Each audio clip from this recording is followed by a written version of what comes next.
हाँ जी, तो एक बार फिर सभी का स्वागत करते हैं आपके अपने YouTube चैनल अभिषेक श्रीवास्तव विद्यापीठ पर। एक छोटी सी लाइन के साथ इस सेशन का आगाज करेंगे। एक छोटी सी लाइन के साथ इस सेशन का आगाज करेंगे। कहते हैं कि अभी तो खामोशी है, फिर एक शोर आएगा। अभी तो खामोशी है, फिर एक शोर आएगा। आपका तो वक्त आया है जनाब, हमारा दौर आएगा। जय हिंद दोस्तों, मैं अभिषेक श्रीवास्तव आपको स्वागत करता हूँ अभिषेक श्रीवास्तव विद्यापीठ की इस मस्त धमाकेदार प्लेटफॉर्म पर, जिसमें हम बात कर रहे हैं क्लास 12th फिजिक्स में क्रांति सीरीज में। हमारा टॉपिक चल रहा है फर्स्ट यूनिट का।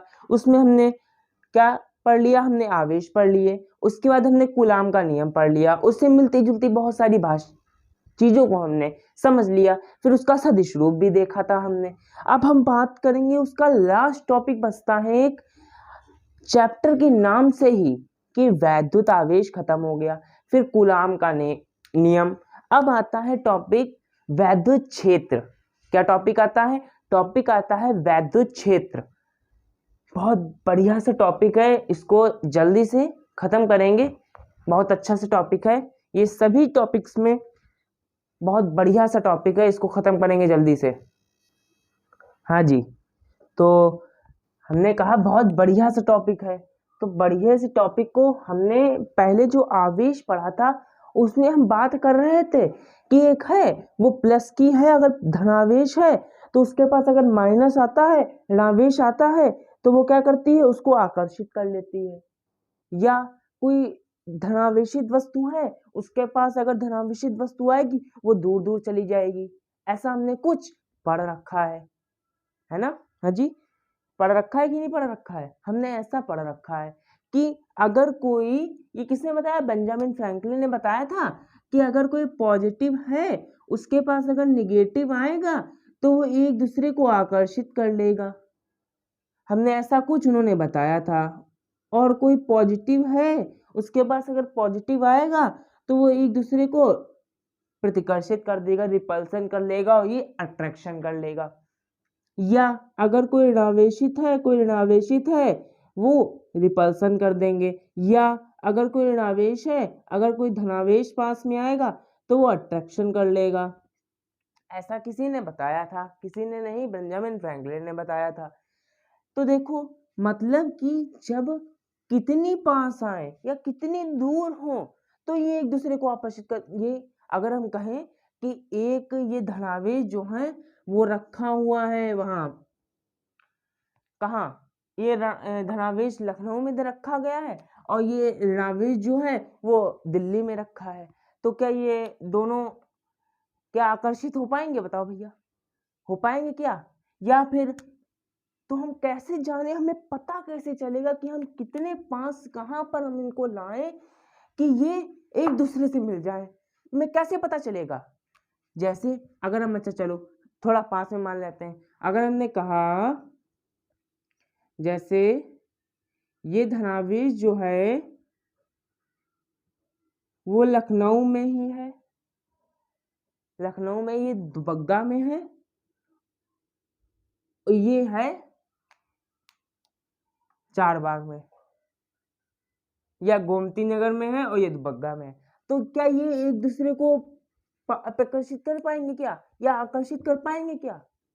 ये कैसे जाने हम कि ये कितने दूर होंगे या कितने पास होंगे जो एक दूसरे से आकर्षित कर लेंगे? इसी को जानने के लिए बात आई वैद्युत क्षेत्र। इसी को जानेंगे हम, ये कैसे पता चले हमें कि कितने पास हो या कितने दूर हो कि हमारा वो प्रतिकर्षित भी कर ले या आकर्षित भी कर ले।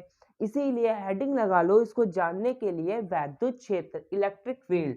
हेडिंग लगा लो वैद्युत क्षेत्र, वैद्युत क्षेत्र, इलेक्ट्रिक फील्ड,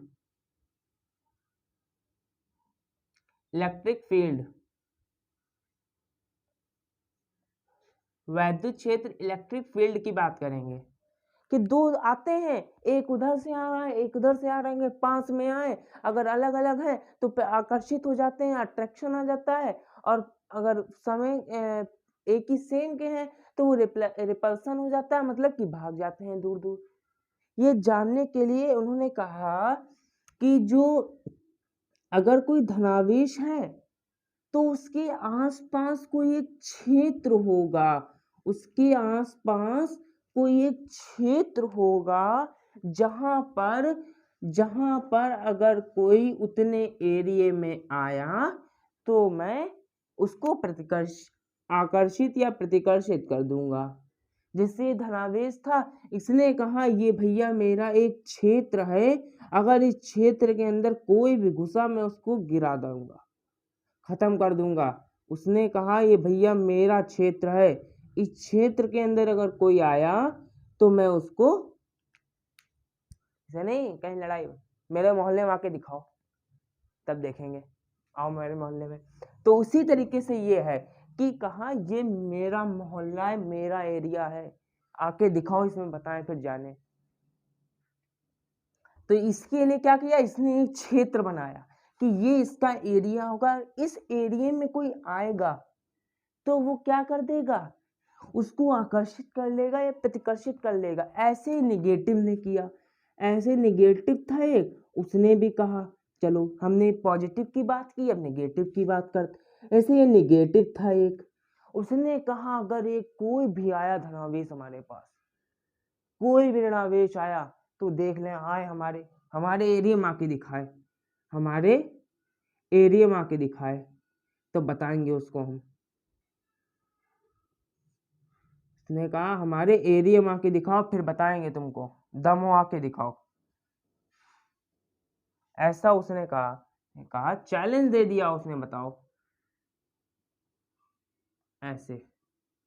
तो ये क्या होते हैं, ये अपनी ओर खींच लेते हैं। अरे सर ये क्या करें, आपने इसमें ऐसे बना दिया, इसमें ऐसे बना दिया है सर आपने ये क्या कर दिया, आपने तो कहा था ये इसमें आएगा, ये ऐसे आपने बना दिया और उसमें आपने ऐसे बना दिया, क्यों।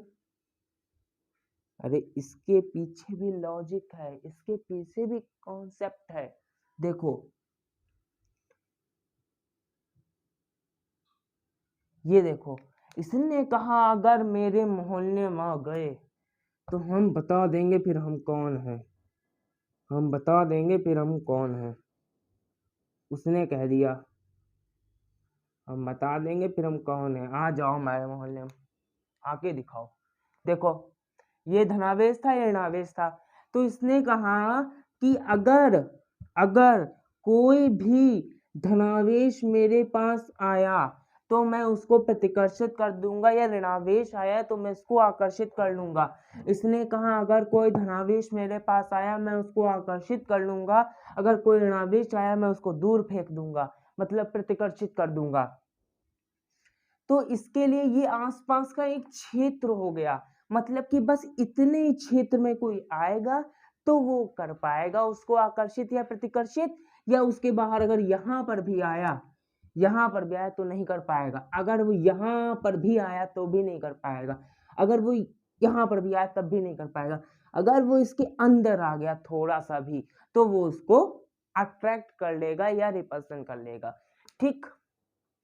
तो कहते हैं कि किसी आवेश के आसपास का वह क्षेत्र, किसी आवेश के चारों ओर का आसपास का वह क्षेत्र, जहां तक उस आवेश के विद्युतीय प्रभाव, जहां तक उस आवेश के विद्युतीय प्रभाव का अनुभव किया जा सके, उसे हम वैद्युत क्षेत्र कहते हैं। कहते हैं कि किसी आवेश के चारों ओर का वह क्षेत्र जहां तक उसके वैद्युतीय प्रभाव का वर्णन किया जा सके या अनुभव फील किया जा सके उसको, उसको हम कहते हैं वैद्युत क्षेत्र। तो लिख लेते हैं इसको कि किसी आवेश के आसपास का वह क्षेत्र, लिख लो जल्दी से, किसी आवेश के आसपास का वह क्षेत्र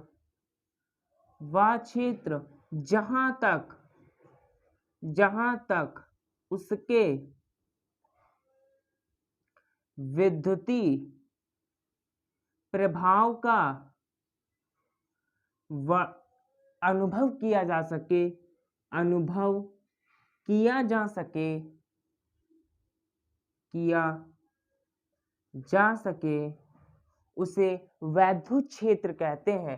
क्या कहते हैं? उसे वैद्युत क्षेत्र कहते हैं। वैद्युत क्षेत्र कहते हैं। ठीक, उसे क्या कहते हैं? वैद्युत क्षेत्र कहते हैं। अब ये मैंने क्यों बना दिया? अब ये मैंने क्यों किया? मतलब कि ये मैंने प्लस से दूर कर दिए इसे और माइनस की ओर कर दिए। इसको समझने के लिए क्या करना पड़ेगा? मैं आपको अगर यहाँ पे बता दूंगा तो मेरा वहां का मजा किरकिरा हो जाएगा जब मैं बताने वाला हूँ। थोड़ा सब्र करो, बहुत मजा आएगी। देखो, अब मैं इसको बिगाड़ता हूँ, आगे बात करते हैं। ये तो हो गया यहाँ पर किसी आवेश के आसपास का वह क्षेत्र जहां तक उसके वैद्युतीय प्रभाव का वर्णन किया जा सके उसे वैद्युत क्षेत्र कहते हैं। ठीक है, अब इसको व्यक्त करने के भी 3 तरीके होते हैं। कितने? 3 तरीके होते हैं। मतलब किसी आवेश का वैद्युत क्षेत्र का वर्णन करने के 3 तरीके होते हैं। व्यक्त करने के निम्न 3 तरीकों से व्यक्त किया जा सकता है। तो किसी वैद्युत क्षेत्र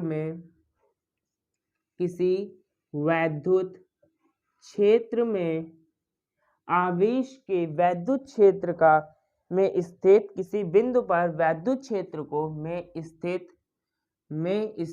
किसी बिंदु पर किसी बिंदु पर वैद्युत क्षेत्र को किसी बिंदु आवेश पर वैद्युत क्षेत्र को निम्न 3 तरीकों से बिंदु पर वैद्युत क्षेत्र को निम्न 3 तरीकों से निम्न 3 प्रकार से व्यक्त कर सकते हैं। निम्न 3 प्रकार से व्यक्त कर सकते हैं। अब भैया वो 3 प्रकार क्या है? सुनो, समझो, पढ़ो, लिखो। पहला प्रकार हम उसको पहले प्रकार से कैसे? किसी बिंदु का सदिश फलन निकाल करके, किसी बिंदु का सदिश फलन, अरे नहीं, स्केलर वेक्टर पढ़े थे हमने कभी 11th में, अदिश सदिश, उसी के बारे में बात कर रहे हैं। किसी बिंदु का सदिश फलन निकाल करके, किसी बिंदु का सदिश फलन निकाल करके, किसी बिंदु का सदिश फलन, किसी बिंदु का सदिश फलन मतलब कि vector function of position of the point, vector function of position of the point, इसे वैद्युत क्षेत्र की तीव्रता कहते हैं। इसे हम वैद्युत क्षेत्र की तीव्रता कहते हैं। किसी बिंदु का सदिश फलन मतलब कि vector function of the position of the point, इसको हम लिख सकते हैं, इसे वैद्युत क्षेत्र की तीव्रता कहते हैं। इसे वैद्युत क्षेत्र की तीव्रता कहते हैं। इसे वैद्युत क्षेत्र की तीव्रता कहते हैं। क्या कहते हैं? तीव्रता कहते हैं। और हमने कहा सदिश मतलब उसमें परिणाम भी होगी और दिशा भी होगी। मतलब कि यह एक सदिश राशि है, यह एक सदिश राशि है, सदिश राशि है। इसे वेक्टर ई वेक्टर या वेक्टर ई से प्रदर्शित करते हैं। इसे वेक्टर ई या ई वेक्टर से प्रदर्शित करते हैं। ठीक है, ये किसी बिंदु का सदिश फलन हो गया। अब किसी बिंदु का अदिश फलन होगा स्केलर फंक्शन।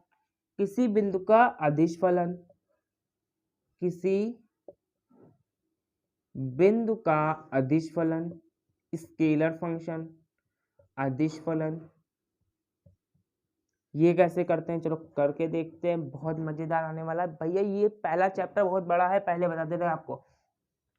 इसे वैद्युत विभव कहते हैं। यह एक अदिश राशि है, इसे वैद्युत विभव कहते हैं, इसे वैद्युत विभव कहते हैं, वैद्युत विभव कहते हैं।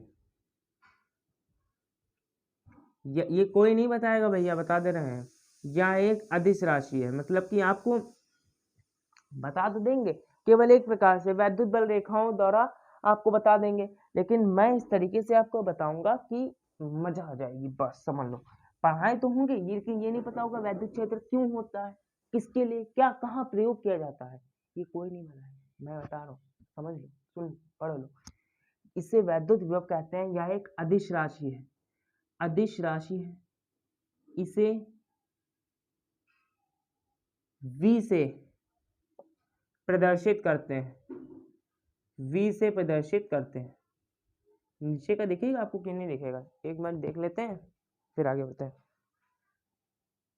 दिखेगा। लास्ट है नंबर 3, वैद्युत क्षेत्र रेखाओं द्वारा, वैद्युत क्षेत्र रेखाओं द्वारा। यही वाला टॉपिक मतलब सब पढ़ाते हैं, ये ऊपर वाले पढ़ाते हैं, लेकिन ये नहीं बताते कि इसी में यूज होता है, वैद्युत क्षेत्र रेखाओं द्वारा। मैं आपको तीनों टॉपिक्स बिल्कुल मक्खन करूंगा। वैद्युत क्षेत्र रेखाओं द्वारा यह एक ग्राफीय विधि है। कैसी विधि है? यह एक ग्राफीय विधि है। इसमें वैद्युत क्षेत्र रेखाओं या वैद्युत बल रेखाओं का प्रयोग किया जाता है। आपको कहीं कहीं पे मिलेगा, मतलब कि यहाँ पे क्षेत्र की जगह पर, वैद्युत क्षेत्र की जगह पर यहाँ पे बल भी लिखा होगा, वैद्युत बल रेखाओं। यह एक ग्राफीय विधि है, इसे ग्राफीय विधि भी कहते हैं, ग्राफीय विधि भी कहते हैं। इसमें वैद्युत क्षेत्र और वैद्युत बल या वैद्युत बल रेखाओं को खींचकर वैद्युत क्षेत्र को प्रदर्शित किया जाता है। ठीक, take a screenshot for that, फिर आगे बढ़ते हैं। विधि है, विधि, विधि नहीं विधि है, विधि। ठीक, भी कहते हैं।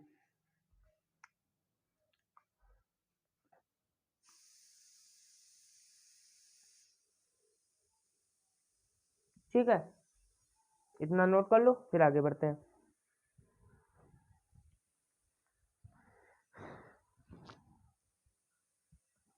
Take a screenshot for that. हाँ जी, तो पहले टॉपिक से स्टार्ट करते हैं। पहला था हमारा स्केलर फंक्शन से। स्केलर फंक्शन मतलब कि वैद्युत क्षेत्र द्वारा। तो वैद्युत क्षेत्र हेडिंग लगा लो, वैद्युत क्षेत्र की तीव्रता, वैद्युत क्षेत्र की तीव्रता, वैद्युत क्षेत्र की तीव्रता। ये हमारा स्केलर फंक्शन का टॉपिक था पहला वाला। इसको intensity of electric field, intensity of electric field, English में भी लिख लीजिए, इंटेंसिटी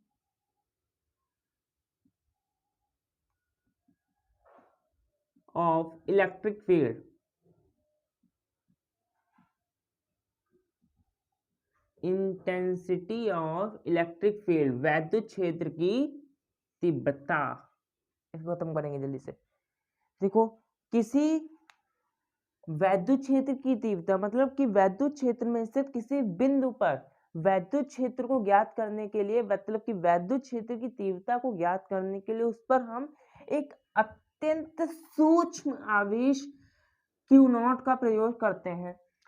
अत्यंत सूक्ष्म आवेश, बहुत छोटा सा, इतना भी नहीं, इतना भी नहीं, बहुत छोटा सा प्रयोग करते हैं परीक्षण आवेश का, Q0 का।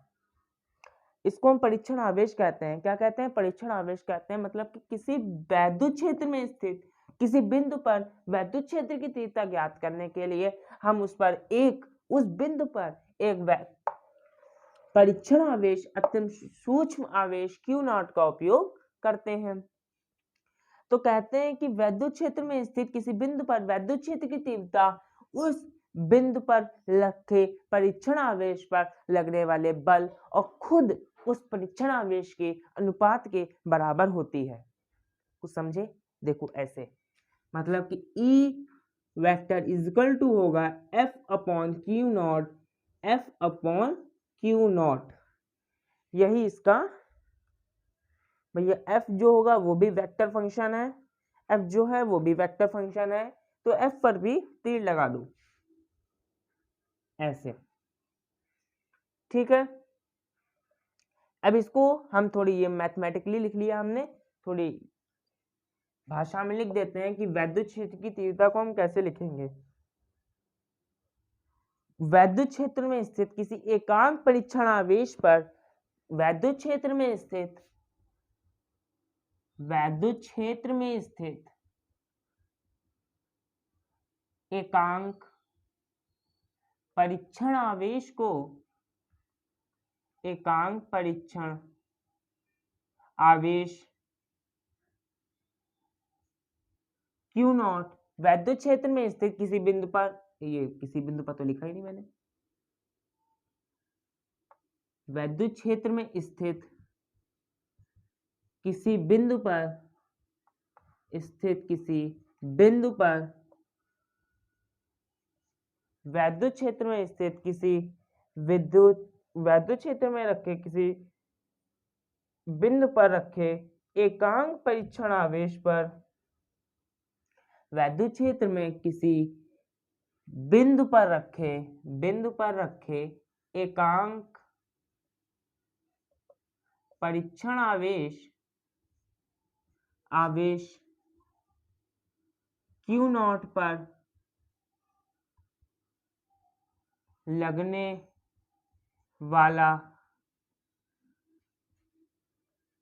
लगने वाले बल और स्वयं Q नॉट के अनुपात को उस बिंदु की वैद्युत क्षेत्र की तीव्रता कहते हैं। उस स्थान पर वैद्युत क्षेत्र की तीव्रता कहते हैं के अनुपात को बल और परीक्षण आवेश के मान के अनुपात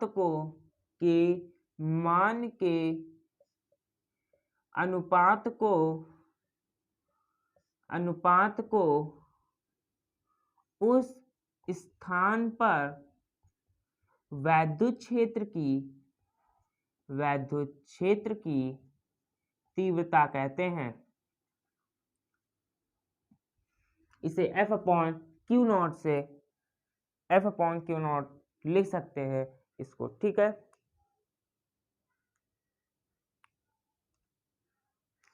अब देखो बहुत छोटा सा आवेश है तो इस पर कोई बल भी नहीं लगेगा, अब इसकी यूनिट देख लेते हैं, मात्रक बराबर हो जाएगा, मतलब E का मात्रक बराबर हो जाएगा, F का मात्रक क्या होता है न्यूटन और इसका मात्रक होता है कूलाम, मतलब कि हो जाएगा न्यूटन पर कूलाम, ठीक, न्यूटन प्रति कूलाम हो जाएगा, या वोल्ट प्रति मीटर भी हो जाएगा भैया, वोल्ट प्रति मीटर भी हो जाएगा,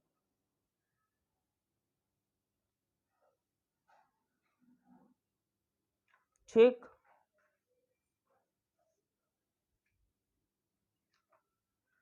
जूल प्रति न्यूटन प्रति कूलाम हो जाएगा जूल,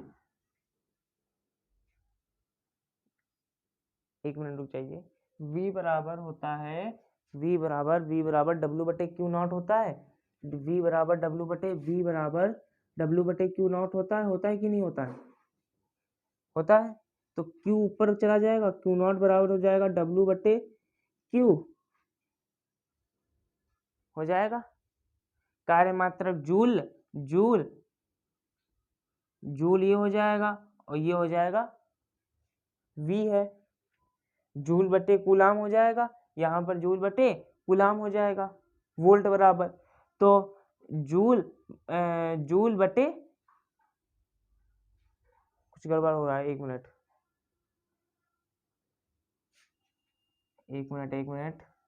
E वेक्टर बराबर हो जाएगा F वेक्टर अपॉन में Q नॉट को ले सकते हैं V, तो W ऊपर हो जाएगा और Q नॉट W नीचे हो जाएगा और V ऊपर जाएगा,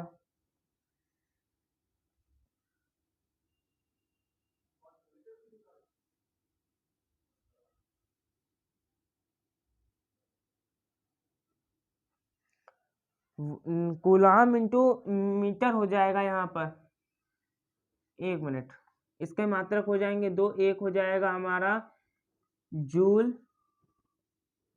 प्रति मीटर इंटू कूलाम, ठीक, एक हो जाएगा वोल्ट प्रति कूलाम, ठीक, वोल्ट प्रति कूलाम हो जाएगा। ओके,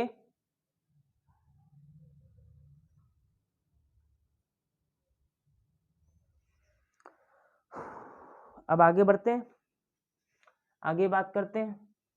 यहाँ पे थोड़ा गड़बड़ हो गया था ना, चलो अब सही है। वैद्युत क्षेत्र की तीव्रता यहीं पर समाप्त होती है आपकी।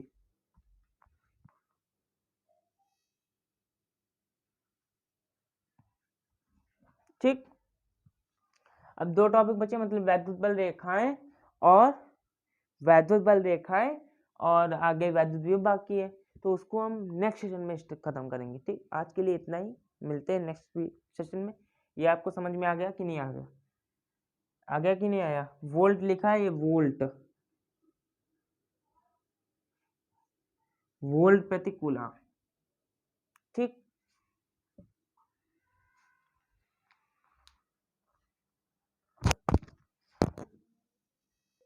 अरे इसकी विमा तो निकाली नहीं, विमा भी तो निकाल लो भैया, विमा, विमा भी तो निकाल लो, विमा, विमा, विमा, एफ की M L T minus 2, M L T minus 2, नीचे ए टी हो जाएगी, ऊपर जाएगी एम एल टी माइनस का 3, टी माइनस का 3 ए, एम एल टी माइनस का 3 ए इनवर्स, ए इनवर्स आ जाएगा, ये भी तो पड़ जाएगा ना,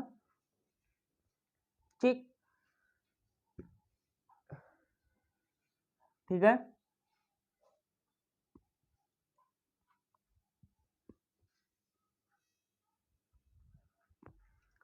हाँ जी, तो आज के सेशन को यहीं पर समाप्त करते हैं, मिलते हैं नेक्स्ट सेशन में, जिसमें हम बात करेंगे वैद्युत बल रेखाओं के बारे में, वैद्युत द्विध्रुव के बारे में, वैद्युत विभव के बारे में, ठीक है।